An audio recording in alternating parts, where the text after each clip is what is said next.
नित्यानन्देश्वर सदाशिव समारम्भां नित्यानन्देश्वरि आदिशक्तिमध्यमाम् अस्मदाचार्यपर्यन्तां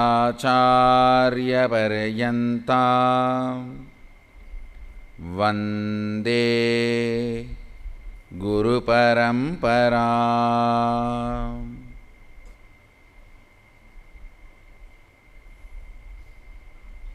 உங்கள் அனைவரையும் வணங்கி வரவேற்கின்றேன். நான் சொல்ல நினைக்கின்ற எல்லா சத்தியங்களையும் அதன் உத்தமமான பகுதிகளையும் இன்று உங்களோடு பகிர்ந்து கொள்ளுகின்றேன்.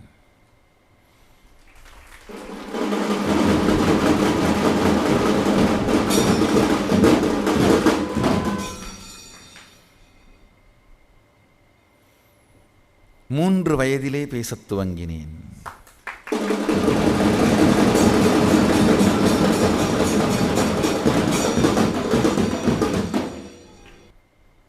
அன்றிலிருந்து இன்று வரை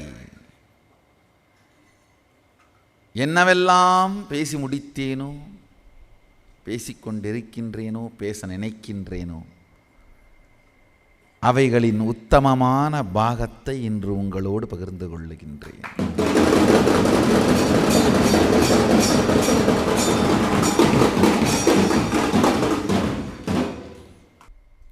மனிதன் ஒரு சாத்தியக்கூறு, முடிந்த முடிவு அல்ல. மனிதன் மிக உயர்ந்த ஒரு சத்தியத்தின் சாத்தியக்கூறு, முடிந்த முடிவு அல்ல.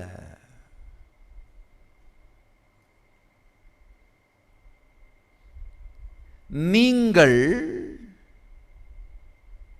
மிக உயர்ந்த சத்தியத்தின் சாத்தியக்கூறு, முடிந்த முடிவு அல்ல. ஆழ்ந்து கேளுங்கள். எங்கெல்லாம் உங்களை முடிந்த முடிவாக நீங்கள் கருதுகிறீர்களோ அங்கெல்லாம் உங்கள் வாழ்க்கை முடிந்து விட்டது. உடல் நலம் ஆகட்டும், மனநலம் ஆகட்டும், உயிர் நலம் ஆகட்டும், உறவு நலம் ஆகட்டும், எந்த துறை எடுத்தாலும் எங்கு நீங்கள் உங்களை முடிந்துவிட்ட முடிவாக கருதுகிறீர்களோ அங்கு இயலாமை எனும் குட்டிச்சுவற்றிலே முட்டிக்கொண்டு வாழ்க்கை வீணாகின்றது. இயலாமை எனும் குட்டிச்சுவற்றிலே முட்டிக்கொண்டு வாழ்க்கை வீணாவது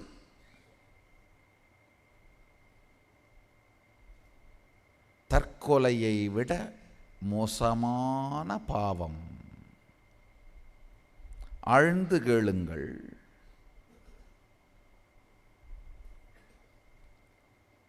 சுவாசமே வாழ்க்கை நம்மீது வைத்திருக்கும் விசுவாசம்.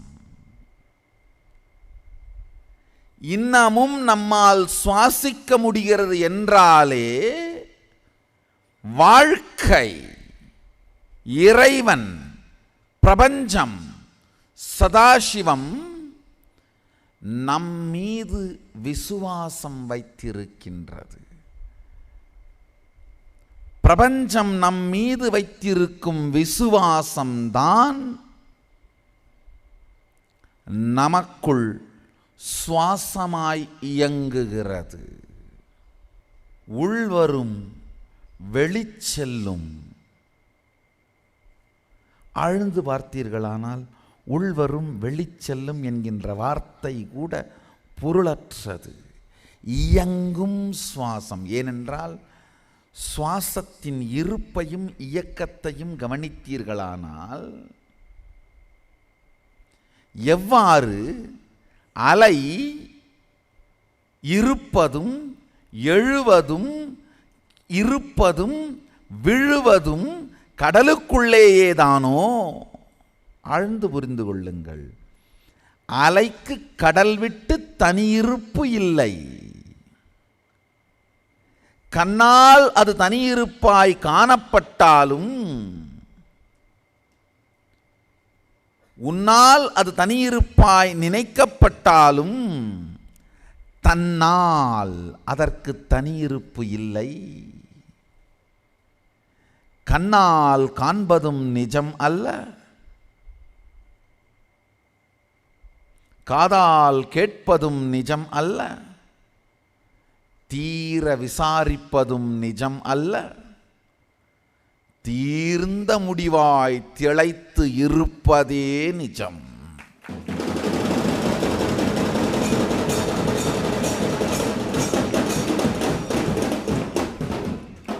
இருபொருள் இயக்கத்தால் மட்டும்தான் ஓசை வரும். அலைக்கு ஓசை உண்டு, ஆனால் அது இருபொருளா? கண்ணால் காணும் பொழுது இருவேறு இருப்பை போல் தெரிவதனால் அது இருபொருளா? கடலும் அலையும் கண்ணால் காண்பதனால் இருபொருளாய் தெரிந்தாலும் இருப்பினால் அது இருபொருள் அல்ல. அதேபோல்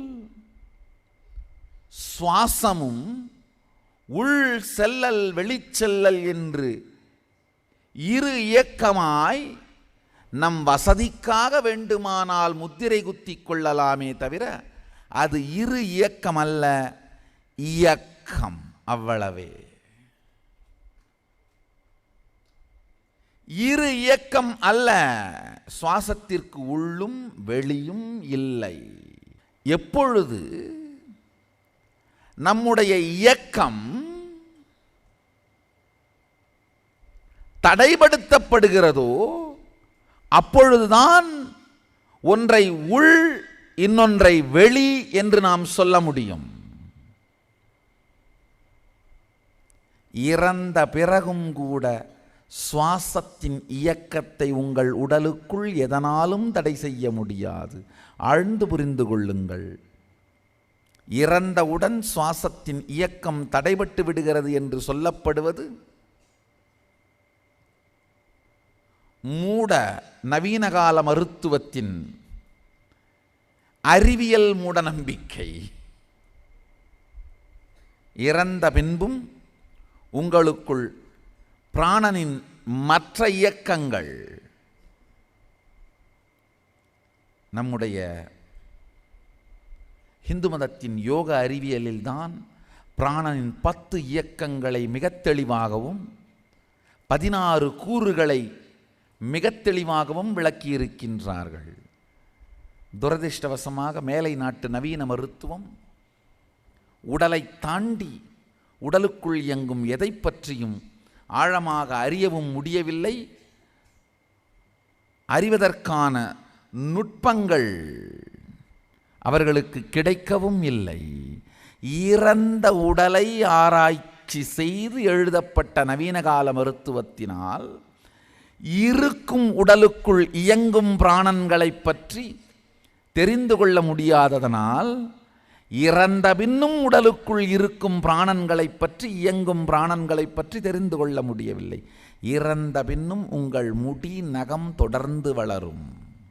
சில மணி நேரங்களுக்கு அல்ல, சில நாட்களுக்கு அல்ல, சில மாதங்கள் வரை.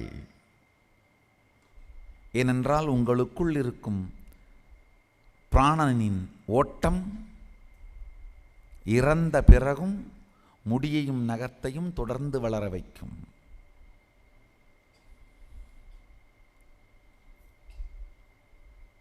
இறப்பினால் கூட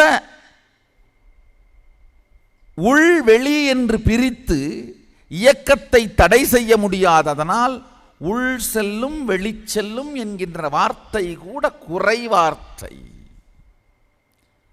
பிராணனின் இயக்கம், அதுதான் சரியான வார்த்தை.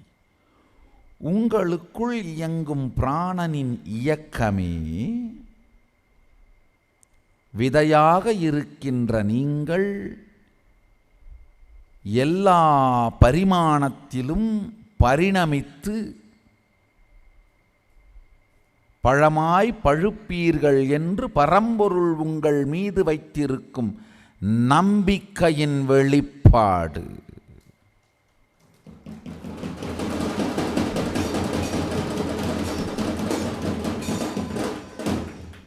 ஆழ்ந்து தெரிந்து கொள்ளுங்கள், ஒரு தனி மனிதன் உங்கள் மீது நம்பிக்கை வைக்கும் பொழுது அது அன்பாய் மலர்கின்றது. அந்த அன்பு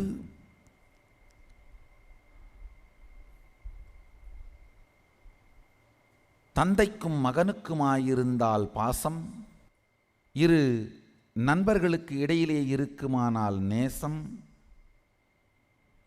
தலைவனுக்கும் தொண்டனுக்கும் இடையில் இருந்தால் விசுவாசம், சமவயது ஒத்த ஆணுக்கும் பெண்ணுக்கும் இடையிலே வருமானால் காதல், பல்வேறு வார்த்தைகள் வேண்டுமானால் மாறலாம், ஒருவர் மற்றொருவர் மீது வைக்கும் நம்பிக்கைதான் அன்பு.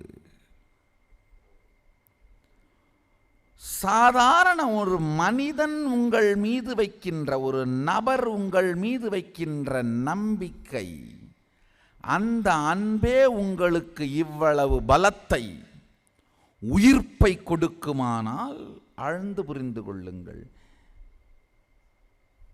நீங்கள் யாருமே காதலுக்கோ அன்புக்கோ அடிமையல்ல. காதலும் அன்பும் உங்களுக்குள் உயிர்ப்பிக்கச் செய்யும் உயிர்த்தன்மையின் உயிர்ப்புக்கு அடிமை.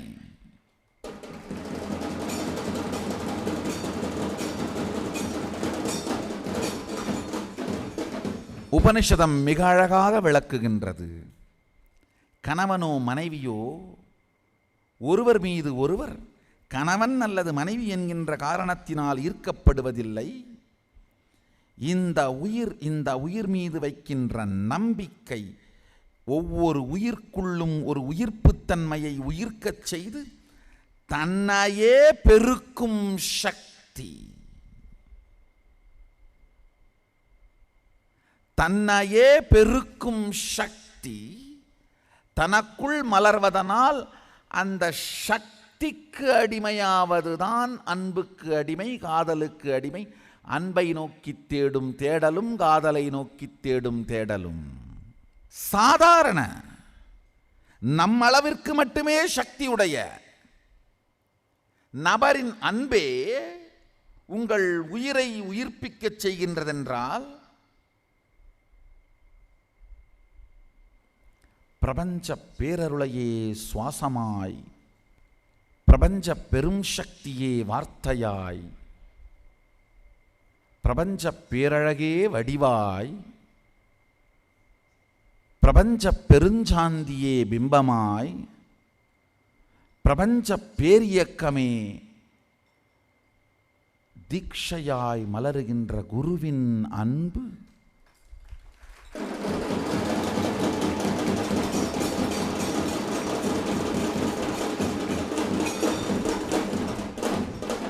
அவர் நம்மீது வைக்கும் நம்பிக்கை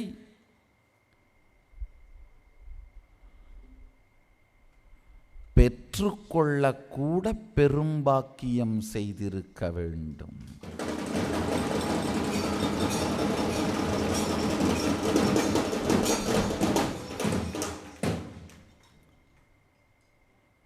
இரும்பின் உருக்கை ஈயத்தவலையால் எந்த முடியாது. இரும்பின் உருக்கை ஈயத்தவலையால் எந்த முடியாது. தங்கத்தின் தாரையை மண் சட்டியால் மடக்க முடியாது. குருவின் காதலை ஏற்கக்கூட உயிருக்கு தகுதி வேண்டும்.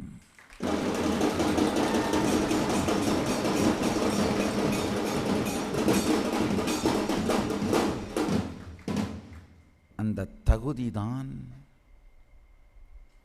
வாழ்க்கைக்கு நேர்மை என்று சொல்லப்படும் இன்டெகிரிட்டி.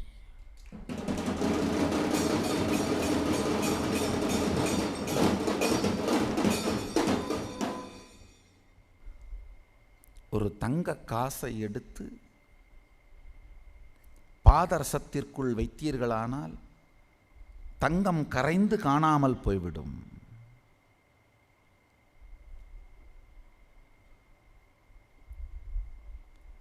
தங்க காசை பாதரசத்திற்குள் நுழைக்கும் பொழுது தங்கம் தன்மயம் இழந்து பாதரசமயமாய் மாறிவிடும். கரைஞ்சு போன தங்கம் கடவுட்தன்மையின் களிப்பை சுகிக்கும்.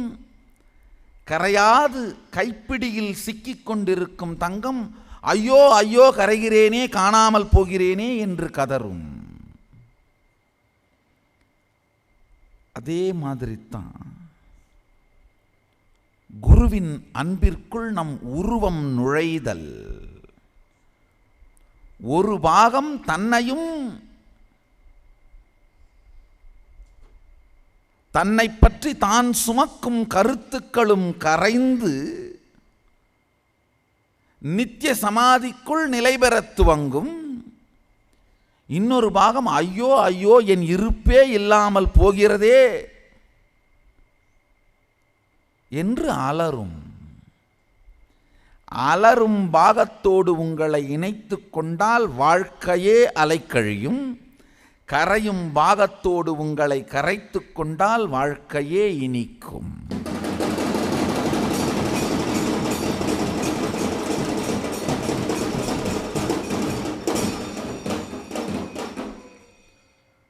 உங்களுக்கு அளிக்கப்படும் ஒவ்வொரு தீட்சையும்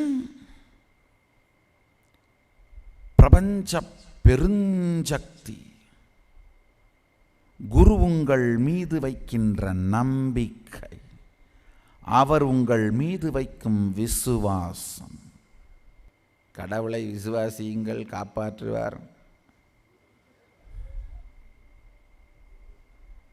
கடவுள் உங்களை விசுவாசித்தால் மட்டும்தான் காப்பாற்றப்படுவீர்கள்.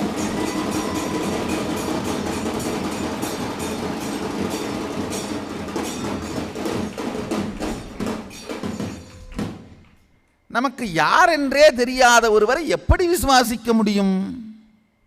நம்மை யார் என்று தெரிந்த அவர்தான் நம்மை விசுவாசிக்க முடியுமே தவிர நமக்கு யாரென்றே தெரியாத அவரை நாம் விசுவாசிப்பது சாத்தியமே அல்ல.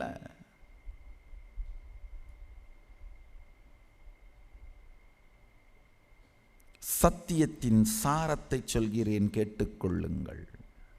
நாம் கடவுளை விசுவாசிக்க முயற்சி செய்தாலும் அவர் சார்ந்த ஏதாவது ஒரு கருத்தைத்தான் விசுவாசிக்க முடியும். அதன் மூலமாக பெருமானே நீ என்னை விசுவாசி, நான் அதை விரும்புகின்றேன். எஸ்எம்எஸ் வேணா அனுப்பலாம், கால் பண்ணுன்னு சொல்லி, ப்ளீஸ் கால் மீ பேக்னு. நேராக கால் பண்ணலாம் முடியாது. 2 பார்ப்பதற்கு முரண்படுகின்றார் போல வார்த்தைகளை சொல்லுகின்றேன், ஆழ்ந்து கேளுங்கள். ஒரு பக்கம் சொல்றேன், அவர் நம்மை விசுவாசித்தால் உண்டே ஒழிய நாம் அவரை விசுவாசிக்க முடியாது. இன்னொரு வார்த்தை, அடுத்த ஸ்டேட்மெண்ட் சொல்றேன், நீங்கள் சுவாசிப்பதே அவர் நம்மை விசுவாசிக்கிறார் என்பதற்கான நிரூபணம்.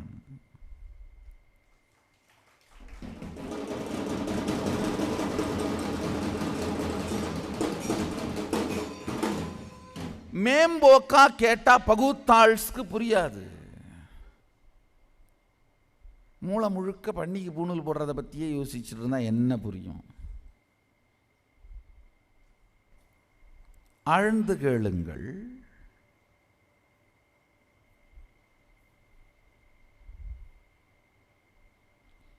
மேம்போக்கா கேட்டால் புரியாது. ஆழ்ந்து கேட்டீர்களானால் இந்த 2 வாக்கியமுமே ஒரு சத்தியத்தை தான் சொல்கிறது என்று புரியும்.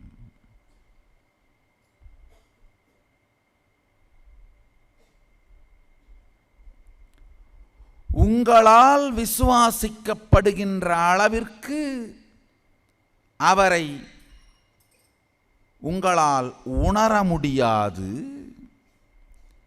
அவரால் விசுவாசிக்கப்படுவதனால் அவரை நீங்கள் வாழ முடியும்.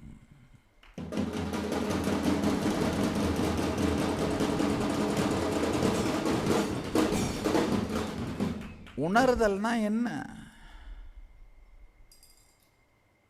கட் பண்ணி பேக் பண்ணி கபோர்டில் அவார்டு மாதிரி வச்சுக்கலான்னு முயற்சி பண்ணுறது. பாத்தியா, எங்கிட்டையும் கடவுள் இருக்காரு. கபோர்டில் அவார்டு மாதிரி வச்சுக்கிறதுக்கு கடைக்கு போய் கப்பை வாங்கிட்டு வந்து கபடி விளையாடிட்டு வாங்கினதா காட்டுறதுக்கு இது என்ன?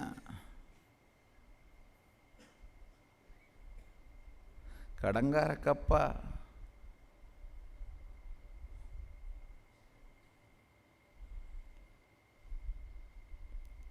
நாம் நல்லா புரிஞ்சுக்குங்க, உணர முடியாத ஒன்றை உணர முயற்சிக்கும் பொழுது தோற்கின்றோம். வாழ வேண்டிய ஒன்றை வாழாமல் மறுக்கும் போது தோற்கின்றோம். இறைக்கும் இறைக்கும் இடைவெளி, இறைக்கும் இறைக்கும் இடைவெளி உணர முடியாது என்று தெரியாமல் உணர முயற்சித்தல், வாழ வேண்டியது என்று புரியாமல் வாழாதிருத்தல். உணர்தலுக்கும் வாழ்தலுக்கும் மிகப்பெரிய வித்தியாசம் உண்டு. உங்கள் தர்க்கத்தாலும் குறை உணர்ச்சிகளினாலும் விழுங்க முயற்சிக்கின்ற, உங்களுடைய தர்க்கத்தாலும் குறை உணர்ச்சியினாலும் பரம்பொருளை விழுங்க முயற்சித்தல், உணர முயற்சித்தல். அதன் இருப்பும் நம் இருப்பும் ஒரே இருப்பென்று தன்மையின் நிலையை புரிந்து உள்ளதை உள்ளபடி உள்ளத்தில் உள்ளியிருத்தல் வாழ்தல்.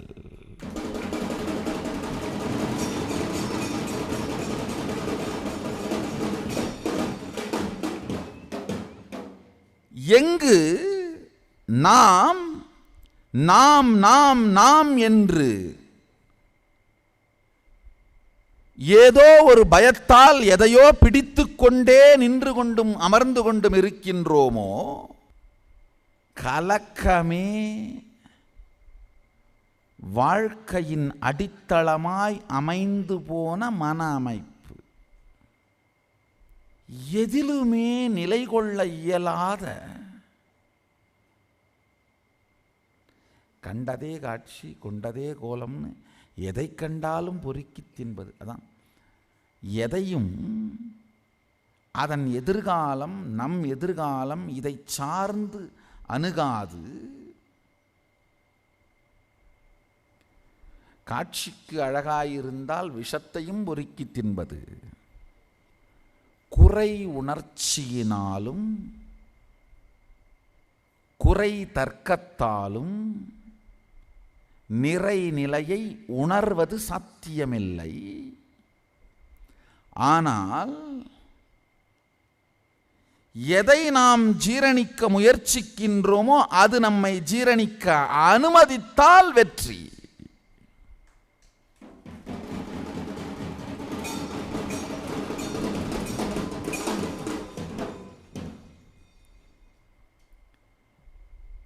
தொடர்ந்து எதையோ ஒன்றை பிடித்து வைத்துக் கொண்டு காத்து கொண்டிருக்கின்றோமே,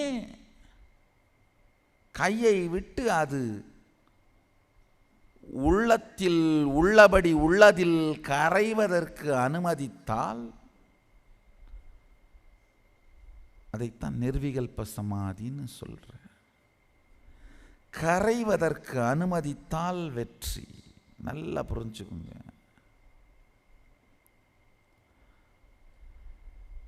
வியாபாரத்தில் நுழைகின்றவன் கொள்கைகளை பற்றி கவலைப்படக்கூடாது, பணம் மட்டும்தான் உயிராயிருக்க வேண்டும். அப்போ மட்டும்தான் வெற்றி. ஒரு கொள்கைக்காக வாழ்க்கையை கொடுப்பவன் பணத்தை பற்றி கருதக்கூடாது.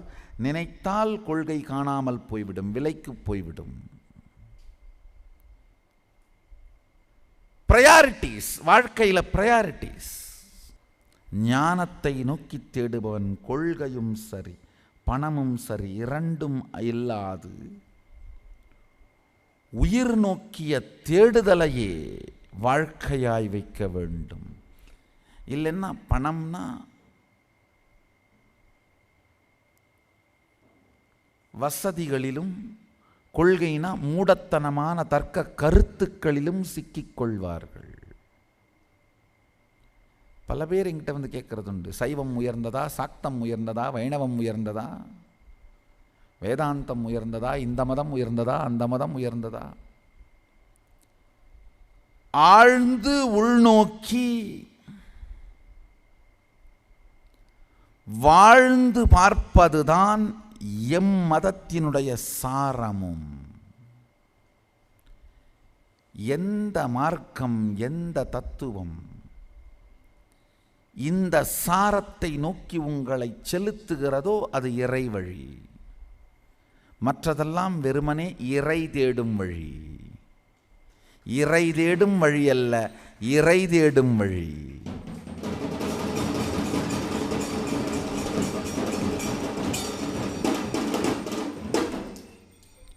இறை தேடும் வழி வேறு, இறை தேடும் வழி வேறு. நம் எல்லோருக்குள்ளும் பொங்கும் சதாசிவ தன்மைக்குள் நம் கவலையையும் கற்பனையையும் பயத்தையும் விட்டு கரைவதற்கு தயாராகுதல் தான் நாம் செய்ய வேண்டிய ஒரே செயல். மீதி எல்லாமே தேவையில்லாத ஆணியை பிடுங்கிறது தான். இதை தவிர மீதி எல்லாமே தேவையில்லாத ஆணிதான்.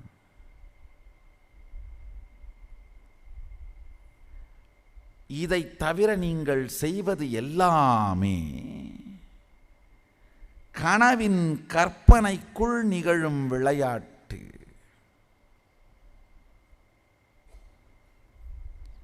கனவுல ஒரு பாத்ரூம் தெரிஞ்சா தயவு செஞ்சு யூஸ் பண்ணாதீங்க. அது பாத்ரூம் இல்லை, சதி. எந்திரிச்சு பார்த்தா படுக்கை ஈரமாக இருக்கும். உங்கள் பிளாடர் ப்ரெஷர்னால் மனம் கட்டுகின்ற கனவு. ஆழ்ந்து புரிந்து கொள்ளுங்கள். உயர்ந்த சத்திய நிலையான சதாசிவத்தன்மைக்கு உங்களை தயார்படுத்திக் கொள்வதும் அதை உங்களுக்குள் மலரச் செய்வதும் தவிர செய்கின்ற மற்ற எல்லா செயல்களும் தேவையில்லாத அணிதான். மற்றவை எல்லாமே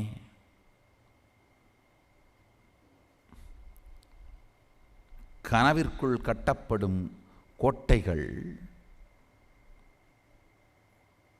காலம் விழிக்கும் பொழுது மெழுகை போல் அழுகி இறுகிவிடும். நம்மால் உணர முடியாது, ஆனால் வாழ முடியும்.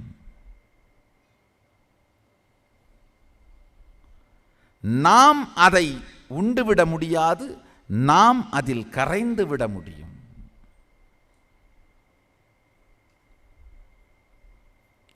நாம் அதை கரைக்க முடியாது, நாம் அதில் கரைய முடியும்.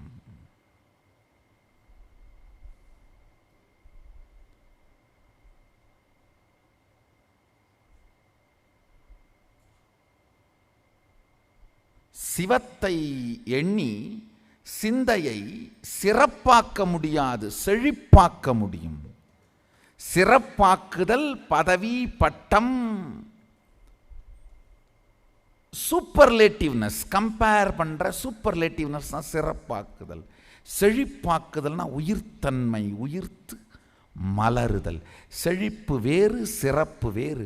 நாம் எல்லாமே என்ன பண்ணுறோம்? இறைவன் மூலமாக நம்மை சிறப்பாக்கி கொள்ள முயற்சிக்கின்றோம், செழிப்பாக்கி கொள்ள மறுக்கின்றோம். அவனோ நம்மை செழிப்பாக்குவதற்கு காத்திருக்கின்றான்.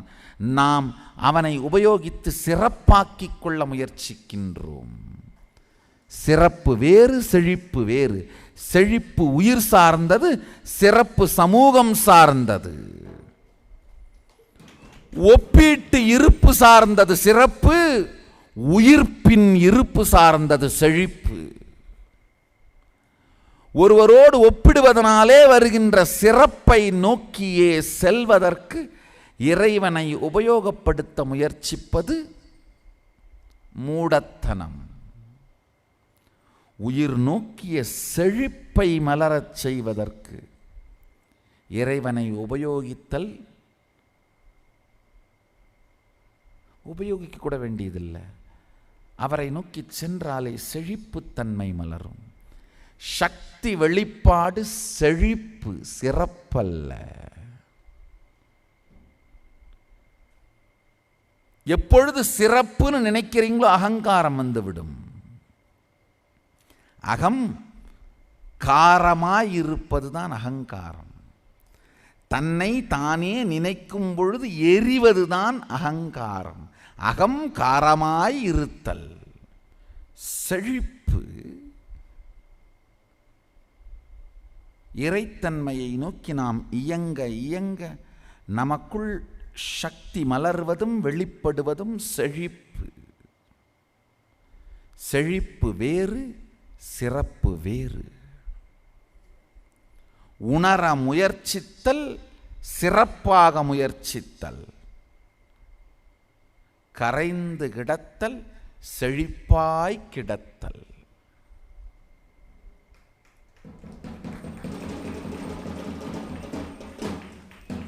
இறைவனால் செழிப்பாகுங்கள், சிறப்பாக முயற்சிக்காதீர்கள். சிறப்பு ஒப்பீட்டு இருப்பு சார்ந்தது, சமூகம் சார்ந்தது. செழிப்பு தன் சுய இருப்பு சார்ந்தது, ஞானம் சார்ந்தது.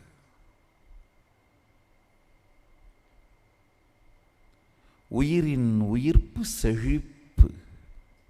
ஆழ்ந்து கேளுங்கள். இந்த சத்தியங்களை மீண்டும் மீண்டும் மீண்டும்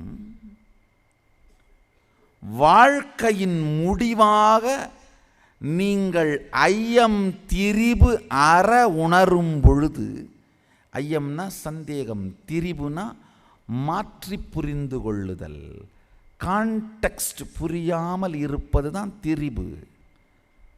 கான்டெக்ஸ்டும் கான்டென்ட்டும் அலைண்டாக இருக்கிறது தான் திரிபு அற்று இருத்தல்.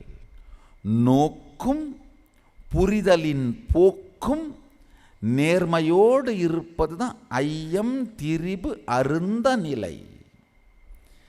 ஐயமும் திரிபும் இல்லாது இந்த உயர் சத்தியங்களை உங்கள் உள்ளத்தின் இறுதி முடிவாக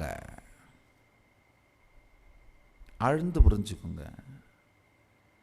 தர்க்கமாக மூளையில் இருப்பதும் உணர்ச்சியாக இதயத்தில் பொங்குவதும் உங்களுடைய தீர்க்கமான தெளிந்த நிலையாயிருக்காது. இந்த இரண்டையும் தாண்டி நீங்கள் எடுக்கின்ற முடிவுகள்தான் உங்கள் தீர்க்கமான தெளிந்த நிலை.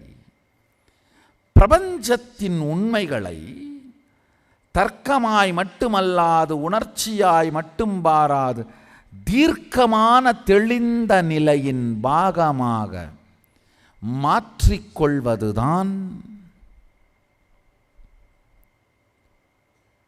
ஞானத்தை நமக்குள் மலரச் செய்வது, சிவத்தன்மையை நமக்குள் பொங்கச் செய்வது. வாழ்க்கையின் போக்கு வெறும் தர்க்கம் சார்ந்தே முடிந்து விடுவதில்லை. உயர்நிலை சத்தியங்கள் உயிர்நிலை சத்தியங்களாக மாறும் பொழுது வாழ்க்கையின் பல்வேறு கேள்விகளுக்கு விடை தெரிவது மட்டுமல்லாமல் நாம் வைத்திருந்த பல்வேறு விடைகளை பற்றிய கேள்விகளும் தோன்றும். பல கேள்விகளுக்கு விடை தெரிவதும் பல விடைகளை கேள்வி கேட்பதும் தான் ஞானத்தின் பரிமாணம். பிரபஞ்சத்தின் போக்கும் அதன் நோக்கும் நம்முடைய தீர்க்கமான முடிவாக உயிரின் உயிர்ப்பாக மாறும் பொழுது வாழ்க்கையின் மீது மிகப்பெரிய நட்பும் நம்பிக்கையும் காதலும் மலர்கின்றது. அதுதான் பக்தி.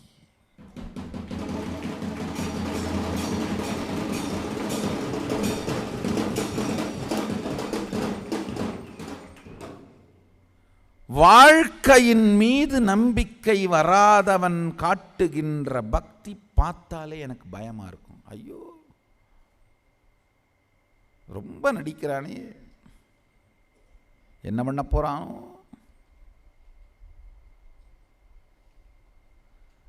அவர்களுடைய பக்தி பகுத்தாள் காட்டுற பவ்யம், பிரபஞ்சத்தின் பேரியக்கத்தின் விதிகளை, அடிப்படை சத்தியங்களை தன் இயக்கத்திற்கான சத்தியமாக மாற்றிக்கொள்வதனால், அதுவே தன் இயக்கத்துக்கான சத்தியம் என்கின்ற தீர்க்கமான முடிவை எடுப்பதனால் நமக்குள் மலருகின்ற புது வாழ்க்கைதான் சக்திகள். நம்மை பற்றி நாம் வைத்திருக்கும் கருத்தின் உயர்வும் உயர்வின் மலர்வும் தான் சக்திகள்.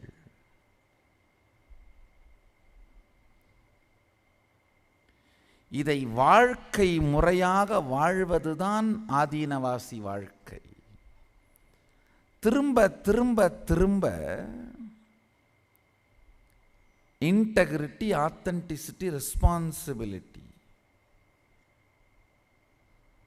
நம்மை நாமே ஒருங்கிணைத்துக் கொள்ளலும் நம்மை உயர்நிலைக்கு தள்ளலும் உலகிற்கு பொறுப்பெடுத்தலும் அவர்களை எல்லாம் வளமாக்கலும், வளமாக்குவதனால் நாம் மலர்கின்றோம் என்ற தெளிவும் நம்முடைய வாழ்வின் முடிந்த முடிவாக காக்னிட்டிவ் ஷிஃப்டா, ஃபைனல் கன்க்ளூஷனா, ஐயம் திரிபு அற நமக்குள் நிகழும் பொழுது மலர்வதுதான் சக்திகள்.